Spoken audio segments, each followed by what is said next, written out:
ఒక్క పని చేసినారా? ఒక్క పని, ఏదైనా ఒక్క పని చేసింటే మీరు చెప్పండి. నేను మిమ్మల్ని అడుగుతాను, ఒక పని అడుగుతాను, ఏమైనా చేసినారా అని. ఏంది ఏందన్నా? ఎవనబ్బా సొమ్ము ఇచ్చినారన్నా? ఎవనబ్బా సొమ్ము ఇచ్చినాడు? ఎవడి జోబులో నుంచి తీసి ఇచ్చినారు?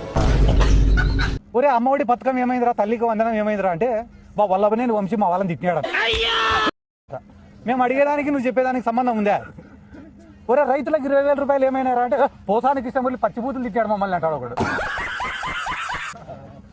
ఒరే రేపు ఎల్లుండో మళ్ళీ అదేందిరా సిలిండర్లు ఏమైనారా అంటే ఆడదాం అంతలో 400 కోట్లు పోయినాయి అంటాడు.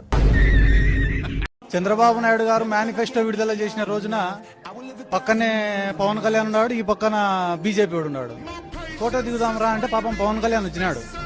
బీజేపీ వాడిని కూడా రా ఫోటో దిగుదామంటే ఓ నెయ్యి పకడతారే మే పూరా సుల్లాయరే అన్నాడు. ఇంకా స్టార్ట్ పెద్ద ఆయన సిమెంట్స్ ఇంకా చిన్న ఆయనవి డొక్కమ్మలు గిక్కమ్మలు రేపటి నుంచి 23 ఓట్లు వేసిన తెలుగుదేశం పార్టీ ఏజెంట్లకు నా ధన్యవాదాలు. ఎందుకంటే 10,000 ఓట్ల కోసం మనం అందరం టికెట్లు కన్ఫర్మ్ చేసుకునేమేందిరా అని బాధపడుతున్నారు వాళ్ళే. నేను ప్రధానమంత్రిని అయితా, అమెరికా అధ్యక్షుడిని అయితా, నేను ఈ మాట చెప్తే చూడు ఎంతమంది నవ్వుతున్నారు. ఇప్పుడు ఆయన చెప్పేది కూడా అట్లనే అవుతున్నారు అందరూ. సంక్షేమ రూపకంగా కానీ అభివృద్ధి రూపకంగా కానీ ఇచ్చినారనే విషయం తెలియదు. ఆయన ఏదైనా ఉండి సినిమా డైలాగులన్నా కొడతాడు, లేదా రెండోది మీలాంటి విలేకరులు ఎవరైనా అంటాడు అంతే. చాలా మంది మేము ఏదైనా ప్రెస్ మీట్ పెడితే వెంటనే స్పందించి సిద్ధార్థని కథ చూస్తామని మాట్లాడేటప్పుడు ఎక్కువైనారు ఈ మధ్య.